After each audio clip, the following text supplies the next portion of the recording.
अस्सलाम वालेकुम class. Okay class, आप जानते हैं कि आज हमने अपना 10th केमिस्ट्री का second chapter number 10 acid base and salts को कंटिन्यू करना है। तो हम आज सबसे पहले इंट्रोडक्शन लेक्चर जो है वो कर रहे हैं।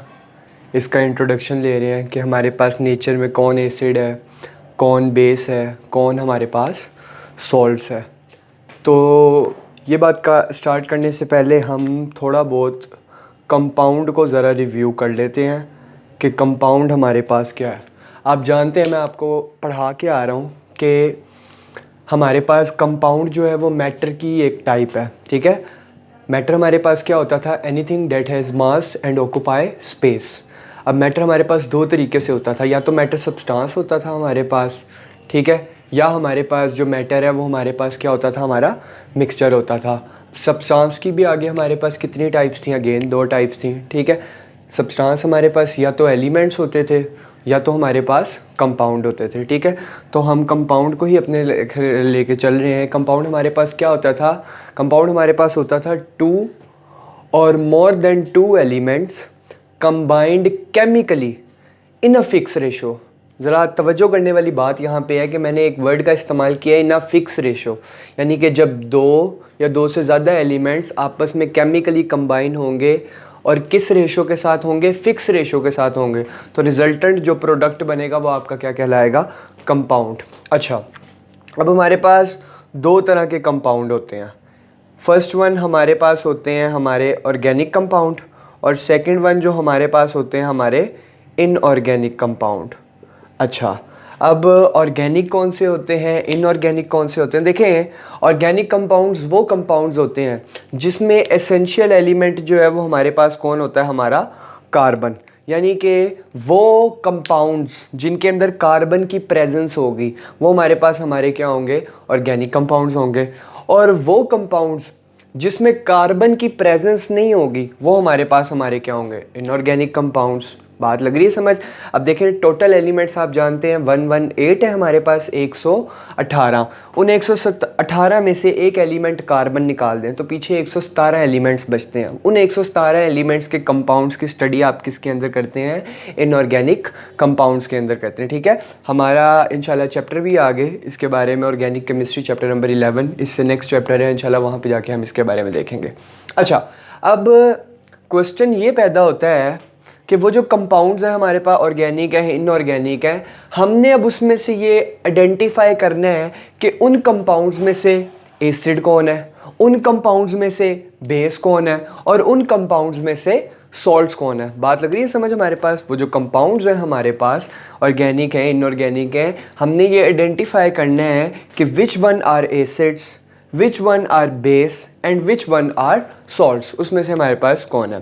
ये हमारे पास एक बात हो गई। अच्छा, अब हमारे पास सबसे पहले अगर हम बात करें कि एक मुस्लिम साइंटिस्ट था जिसको फादर ऑफ केमिस्ट्री भी कहते हैं, जाबिर इब्ने हैयान, मुस्लिम साइंटिस्ट थे हमारे पास। तो जाबिर इब्ने हैयान जो थे उन्होंने हमारे पास 3 एसिड जो हैं उस वक्त प्रिपेयर किए थे। ठीक है, तो वो 3 एसिड जो थे वो कौन से थे मैं आपको बता देता हूँ। जाबिर इब्ने हैयान जो थे, फादर ऑफ केमिस्ट्री इनको कहा जाता है, और उस वक्त उन्होंने 3 एसिड्स को प्रिपेयर किया था। First one nitric acid, second one हमारे पास hydrochloric acid HCl, and third one हमारे पास H2SO4, king of acid, sulphuric acid. ये सारी की सारी जो आप कह लें कि मैन्युफैक्चरिंग थी, ये किसने की थी?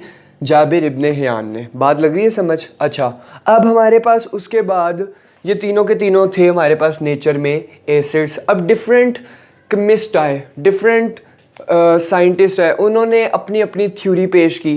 ठीक है, और देखें मैं आपको एक बात बताऊं, ये रूल है केमिस्ट्री का या साइंस का कि जब भी कोई नया कोई आप कह लें कॉन्सेप्ट देता था या कोई भी चीज़ किसी को गलत कहता था तो वो अपने आप को डिफेंड लाजमी करता था।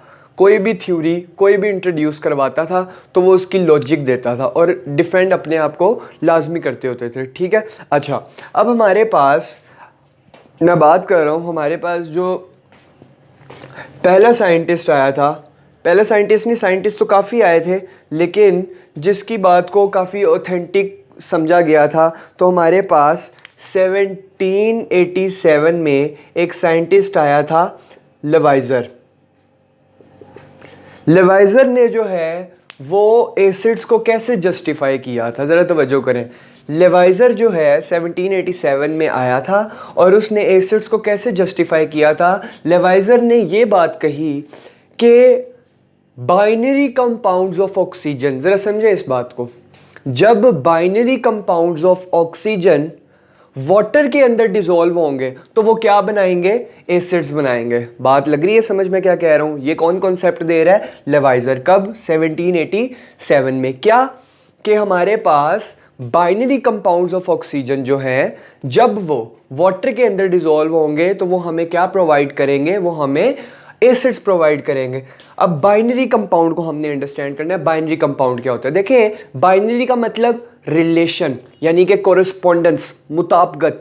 अब देखें हमारे पास सिंपल ऑक्सीजन का बाइनरी कंपाउंड क्या होगा कि ऑक्सीजन किसी और के साथ क्या कर रहा है, बॉन्ड बना रहा है, ठीक है, रिलेशन में है। इट मीन्स कि वो ऑक्सीजन का बाइनरी कंपाउंड है। जैसे मैं बात करता हूँ सिंपल, हमारे पास CO2, ठीक है, ये हमारे पास क्या है, ऑक्सीजन का बाइनरी कंपाउंड। देखिए ना, ऑक्सीजन रिलेशन में किसके साथ, कार्बन के साथ। इसी तरह हमारे पास सल्फर डाइऑक्साइड, फिर इसी तरह हमारे पास नाइट्रोजन मोनोऑक्साइड या नाइट्रोजन डाइऑक्साइड, बहुत सारे हैं, ठीक है। तो बाइनरी कंपाउंड्स ऑफ ऑक्सीजन, लेवाइजर ये कहता है कि जब वो वाटर में डिसोसिएट होंगे, डिसॉल्व होंगे, तो वो क्या प्रोवाइड करेंगे, एसिड्स प्रोवाइड करेंगे। जैसे कार्बन डाइऑक्साइड है, जब हम इसको वाटर के अंदर डिसॉल्व करवाएंगे तो रिजल्टेंट प्रोडक्ट क्या बनेगा, कार्बोनिक एसिड, H2CO3। लग रही है समझ। इसी तरह जब हम सल्फर डाइऑक्साइड को वाटर के अंदर डिसॉल्व करेंगे तो रिजल्टेंट प्रोडक्ट क्या बनेगा आपके पास, H2SO3, सल्फरस एसिड बन जाएगा। लग रही है समझ। इसी तरह हमारे पास जब नाइट्रोजन मोनोऑक्साइड को वाटर के अंदर डिसॉल्व करवाएंगे तो हमारे पास क्या बन जाएगा, HNO2 हमारे पास, ठीक है, नाइट्रस एसिड। बात लग रही है समझ। तो ये सारा का सारा कॉन्सेप्ट कौन दे रहा है, लेवाइजर दे रहा है। अब लेवाइजर यहाँ पे एक और बात भी कर रहा है कि हमारे पास जो बाइनरी कंपाउंड्स ऑफ ऑक्सीजन है, जब वो वाटर के साथ रिएक्ट करेंगे तो हमारे पास क्या बनाएंगे, एसिड्स बनाएंगे, ठीक है। ये बात लग रही है समझ के, नहीं लग रही। तो लेवाइजर जो है वो अपनी बात को यूँ डिफेंड करता है कि अगर कोई भी सब्सटेंस है वो अगर एसिड बनाना चाहता है तो उसके अंदर ज़रूरी है कि किस चीज़ की प्रेजेंस हो, उसके अंदर ऑक्सीजन की प्रेजेंस हो। बात लग रही है समझ में क्या कह रहा हूँ। ये सारा कॉन्सेप्ट कौन दे रहा है, लेवाइजर। डिफेंड कैसे कर रहा है, अगर कोई भी कोई एसिड्स बनाना चाह रहा है तो बाइनरी कंपाउंड्स ऑफ ऑक्सीजन के साथ मिलके हमारे पास क्या बनेंगे, एसिड्स बनेंगे, जब उनको वाटर के अंदर डिसॉल्व करें। और शर्त क्या रख दी कि किसका होना ज़रूरी है, ऑक्सीजन का होना ज़रूरी है। अच्छा, ये तो इसकी बात यहाँ तक सराही गई। फिर 1815 में हमारे पास एक और साइंटिस्ट आया, सर हेम्फ्री डेवे। सर इसको एक ख़ताब दिया गया, हम्फ्री डेवे इसका नाम था। अच्छा, अब हमारे पास जो सर हेम्फ्री डेवे थे वो अपने कॉन्सेप्ट में क्या कहते हैं, देखें ज़रा तवज्जो करें। सर हेम्फ्री डेवे ने अपना क्या कॉन्सेप्ट दिया था, हम उसको भी जो है वो देख लेते हैं। अब जो सर हेम्फ्री डेवे थे उन्होंने अपना कॉन्सेप्ट दिया कब, 1815 में। और वो क्या कहते हैं, वो कहते हैं सिर्फ वो सब्सटेंस एसिड्स हैं, ज़रा तवज्जो करें। लेवाइजर क्या कह रहा है, वो सब्सटेंस एसिड्स हैं जिनके अंदर ऑक्सीजन है। 1815 में हेम्फ्री डेवे ने इस बात का पता लगाया कि देखें, उन्होंने डिफेंड अपनी बात को ऐसे किया कि जी HCl जो है, HCl भी तो एक एसिड है, लेकिन इसके अंदर ऑक्सीजन की प्रेजेंस नहीं है। बात लग रही है समझ। ये 1815 में हेम्फ्री डेवे अपने आप को डिफेंड कर रहे हैं कि जी HCl भी तो एक एसिड है, लेकिन उसके अंदर तो ऑक्सीजन की प्रेजेंस नहीं है। तो सर हेम्फ्री डेवे ने एसिड्स को कैसे जस्टिफाई किया और कैसे अपनी बात को डिफेंड किया। वो कहते हैं कि जी वो तमाम सब्सटेंस जो है वो एसिड होंगे जो कि आप जिसके अंदर किस चीज़ की प्रेजेंट होगी, हाइड्रोजन की प्रेजेंस होगी। ज़रा तवज्जो करें क्या कह रहे हैं वो। सर हेम्फ्री डेवे 1815 में एक कॉन्सेप्ट दे रहे हैं कि वो सब्सटेंस सिर्फ एसिड होंगे जो आपको क्या प्रोवाइड करेंगे, हाइड्रोजन प्रोवाइड करेंगे, ठीक है, या जिनके अंदर हाइड्रोजन की प्रेजेंस होगी, ठीक है। लेवाइजर क्या कह रहा था, जिसके अंदर ऑक्सीजन होंगे, लेकिन HCl भी तो एक एसिड है, हालांकि इसके अंदर ऑक्सीजन प्रेजेंट नहीं है। इट मीन्स के किसका होना ज़रूरी है, हाइड्रोजन का होना है। ये सारा कॉन्सेप्ट दिया 1815 में, किसमें, सर हेम्फ्री डेवे ने। अच्छा, अब सर हेम्फ्री डेवे जो है वो बेस को भी जस्टिफाई कर रहे हैं, और वो बेस को कैसे जस्टिफाई कर रहे हैं मैं आपको इसके बारे में बता देता हूँ।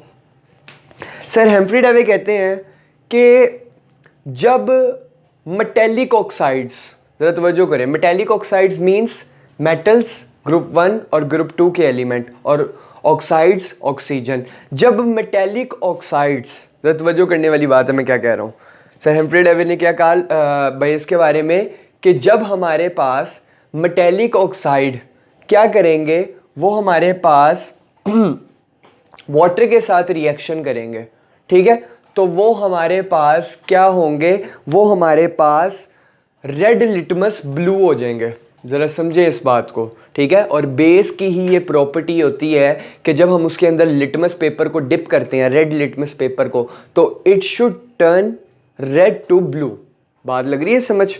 अच्छा, तो ये सारा कॉन्सेप्ट दे रहे हैं सर हेम्फ्री डेवे। अब मेटेलिक ऑक्साइड हमारे पास सिंपल हम बात कर लेते हैं, हमारे पास MgO, ये हमारे पास क्या है, एक मेटेलिक ऑक्साइड है। देखें ना, मैग्नीशियम ग्रुप 2 से, ऑक्सीजन ग्रुप नंबर 6 से, वैलेंसी सेटिस्फाइड है। इसके अलावा हम बात कर लेते हैं सोडियम ऑक्साइड Na2O, ठीक है। तो ये हमारे पास क्या, मेटेलिक ऑक्साइड। हेम्फ्री डेवे क्या कहते हैं, जब इनको हम किसके अंदर डिज़ोल्व करते हैं, वाटर के अंदर डिज़ोल्व करते हैं, तो रिज़ल्ट में जो हमारे पास प्रोडक्ट बनेगा वो हमारे पास क्या बन जाएगा, वो हमारे पास बन जाएगा Mg, और हमारे पास oxygen OH twice, magnesium hydroxide जो है वो हमारे पास यहाँ पे प्रिपेयर हो जाएगा, ठीक है। इसी तरह जब हमारे पास सोडियम ऑक्साइड है, उसको हम वाटर के अंदर डिज़ोल्व करवाएंगे, तो ये हमारे पास क्या बना लेगा, ये हमारे पास बना लेगा सोडियम हाइड्रोक्साइड NaOH बना लेगा, ठीक है। साथ में हमारे पास, ठीक है, स्टैंडर्ड स्टेबल करने के लिए आप बेशक यहाँ पे 2 लगा लें, ठीक है। तो ये हमारे पास बैलेंस क्या, इक्वेशन क्या हो जाएगी, हमारी बैलेंस हो जाएगी। तो ये सारा कॉन्सेप्ट कौन दे रहे हैं, हेम्फ्री डेवे।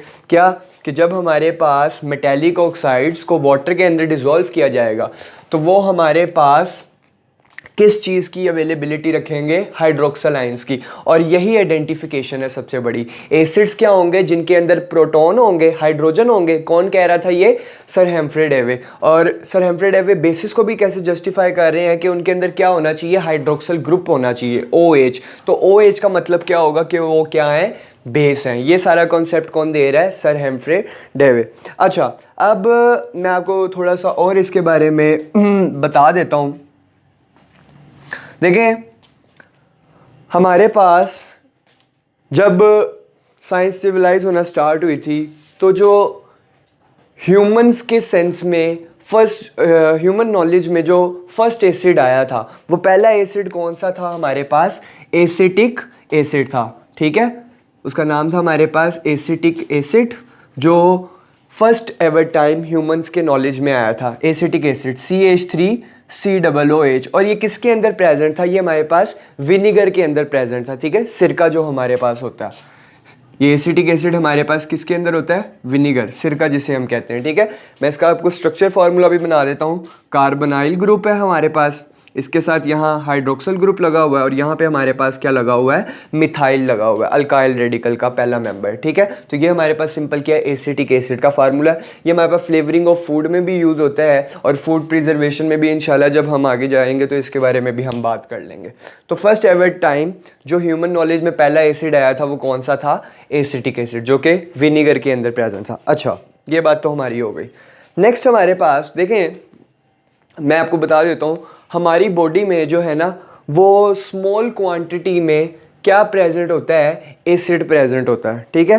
तो मैं आपको एसिड का थोड़ा सा लेके भी चलता हूँ। एसिड जो है ना हमारे पास, जैसे मैंने आपको बताया, हमारी बॉडी में HCl जो है वो वेरी स्मॉल अमाउंट में प्रेजेंट होता है। क्यों, देखें, हमारे पास इसकी क्वांटिटी स्मॉल प्रेजेंस में इस वजह से होती है कि जब हम खाना खाते हैं तो खाने की डीकम्पोजिशन या ब्रेक डाउन होने के लिए वो हमारे पास कौन करवाता है, हमारा HCl एसिड करवाता है। ठीक है, जब हम कोई भी खाना खाते हैं तो उसकी डीकम्पोजिशन हमारे पास HCl करवाता होता है, इसी वजह से हमारी बॉडी में स्मॉल अमाउंट में प्रेजेंट होता है। अच्छा, एक तो ये रीज़न है। और दूसरी रीज़न क्या है कि जो क्लोरीन होता है, ये बात मैंने आपको बताई है, ये एज अ डिसइंफेक्शन के तौर पर काम करता है, यानी कि ये माइक्रोब्स को, पैरासाइट्स को, जितने भी माइक्रो ऑर्गेनिजम्स हैं, वायरस है, पैरासाइट है, हुकवर्म है, उनको किल करने के लिए भी इस्तेमाल होता है। तो अगर हमारे बॉडी में जो है, आप कह लें कि कोई भी पोल्यूटेड वाटर या कॉन्टेमिनेट वाटर चला जाता है जिसके अंदर ये प्रेजेंट होता है, तो ये उसको क्या कर देते हैं, किल कर देते होते हैं। अच्छा, अब एक और बात मैं आपको बता दूं कि जो एसिड है ना, ये हमारे पास एक लैटिन वर्ड एसिडस से ड्राइव हुआ है। एसिड जो है ये हमारे पास एक लैटिन वर्ड किससे ड्राइव हुआ है, एसिडस से ड्राइव हुआ है, जिसका मतलब क्या होता है, सोर। सोर किसे कहते हैं, खट्टे को। ठीक है, तो एसिड एक लैटिन वर्ड एसिडस से ड्राइव है जिसका मतलब है सोर। अच्छा, अब हमारी बॉडी में एसिड, अगर वो जो HCl है वो अगर लार्ज अमाउंट में आ जाए, ठीक है, यानी कि HCl की प्रेजेंस अगर ज़्यादा हो, देखें आप जानते हैं हर चीज़ एक नॉर्मल लेवल तक अच्छी लगती है, जब वो नॉर्मल लेवल से एक्सीड कर जाए तो उसके क्या होते हैं, ड्रॉबैक्स होते हैं। तो इसी तरह HCl भी अगर हमारी बॉडी में एक लार्ज अमाउंट से ज़्यादा हो जाए, ठीक है, तो हमें क्या करनी पड़ती है, हमें एक मेडिसिन खानी पड़ती है, अल्कलाइन मेडिसिन। ठीक है, क्यों अल्कलाइन मेडिसिन खाते हैं, इंशाल्लाह आगे जब हमारे नेक्स्ट लेक्चर आएंगे हम वहाँ पे ये बात करेंगे। तो अल्कलाइन मेडिसिन वो होती है जिसके अंदर हाइड्रोक्सिल ग्रुप हो, क्योंकि अल्कलाइन मेडिसिन को ही क्या कहते हैं, बेस कहते हैं, और बेस के अंदर क्या होता है, हाइड्रोक्सिल ग्रुप। हम सिंपल बात कर लेते हैं सोडियम हाइड्रोक्साइड की, अभी हमने इसके बारे में बात भी की थी, याद है आपको। अच्छा, अब हमारे पास होगा क्या, सोडियम आके अटैच हो जाएगा क्लोरीन के साथ, तो क्या बन जाएगा, NaCl सॉल्ट बन जाएगा, और हाइड्रोजन जाके अटैच हो जाएगा किसके साथ, हाइड्रोक्सिल ग्रुप के साथ, तो क्या बन जाएगा, वाटर बन जाएगा। और इस सारे प्रोसेस को हम क्या नाम देते हैं, न्यूट्रलाइजेशन रिएक्शन का नाम देते हैं। देखें ये होता कैसे है, मैं आपको बता देता हूँ। हम अक्सर ही कहते हैं कि यार मेरे सीने में जलन हो रही है, ठीक है, इट मीन्स कि हमारी बॉडी में क्या हो गई है, एसिडिटी हो गई है, तो हम कहते हैं यार हमारे ना सीने में जलन होती है। तो अब हम उसके लिए क्या करते हैं, हम अल्कलाइन मेडिसिन खा लेते हैं, बेस वाली मेडिसिन खा लेते हैं जिसके हाइड्रोक्सिल ग्रुप होते हैं। रिजल्ट में हमारे पास न्यूट्रल स्पीसीज बन जाते हैं, सोडियम क्लोराइड प्लस हमारे पास वाटर न्यूट्रलाइजेशन रिएक्शन। इंशाल्लाह आगे जब जाएंगे तो इसके ऊपर भी हम बात कर लेंगे। अच्छा, ये तो हमारे पास बात हो गई। नेक्स्ट हमारे पास जो है एसिड और बेस का डिफरेंस है, हम वो भी पढ़ लेते हैं कि एसिड और बेस का डिफरेंस हमारे पास क्या है। तो जो हमारे पास एसिड और बेस का डिफरेंस है, फर्स्ट वन है हमारे पास एसिड हैव सोर टेस्ट। ठीक है, 10.1 पे मैं जा रहा हूँ, कॉन्सेप्ट जो हमारे पास है। तो एसिड हैव सोर टेस्ट, ये मैं आपको ऑलरेडी बता चुका हूँ, एसिड एसिडस से ड्राइव हुआ है जिसका मतलब क्या होता है, सोर, खट्टा। ठीक है, for example unripe citrus fruit है हमारे पास, लेमन जूस वगैरह। ठीक है, ये हमारे पास सारे के सारे सिट्रस हैं। इसके अलावा बेसिस क्या है, basis have bitter taste, bitter का मतलब क्या होता है, कड़वा, एंड फील स्लिपरी, जो कि स्लिपरी होते हैं। For example soap is slippery to touch, साबुन जो है अगर आप देखें हमारे हाथ से क्या होता है, फिसलता है। एसिड जो है वो क्या है, they turn blue litmus red. Basis क्या है, they turn red into blue, red जो है वो लिटमस ब्लू में चेंज हो जाता है। मैंने ये बात आपको बताई भी थी जो सर हेम्फ्री डेवी ने इसके बारे में कॉन्सेप्ट दिया था। फिर एसिड जो है वो कोरोसिव होते हैं। कोरोसिव का क्या मतलब होता है, देखें अगर एसिड जो है वो मेरी स्किन के ऊपर गिर जाए तो वहाँ पे मुझे क्या होने लग जाएगी, जलन होने लगेगी, ये उसकी क्या कर देगा, कोरेजन कर देगा। ठीक है, हमारे पास, और गल सड़ जाने को भी कोरोसिव ही कहते हैं। ठीक है, जैसे फल हैं एक टाइम तक पड़े रहे बहुत अरसे तक तो वो क्या हो जाते हैं, गल सड़ जाते हैं, तो वो कोरोसिव इन नेचर होते हैं। जबकि बेसिस जो है वो नॉन कोरोसिव होते हैं, except sodium hydroxide and potassium hydroxide. इसकी वजह क्या है, इंशाल्लाह पीएच वाले टॉपिक में आपको पढ़ाऊंगा। एसिड हमारे पास एक्यूस सॉल्यूशन के अंदर जो है वो इलेक्ट्रिसिटी को कंडक्ट करते हैं। ठीक है, यानी कि इलेक्ट्रिसिटी को पास आउट होने देते हैं, और बेसिस भी यही काम करते हैं। So it's all about the introduction and the difference between acid and base.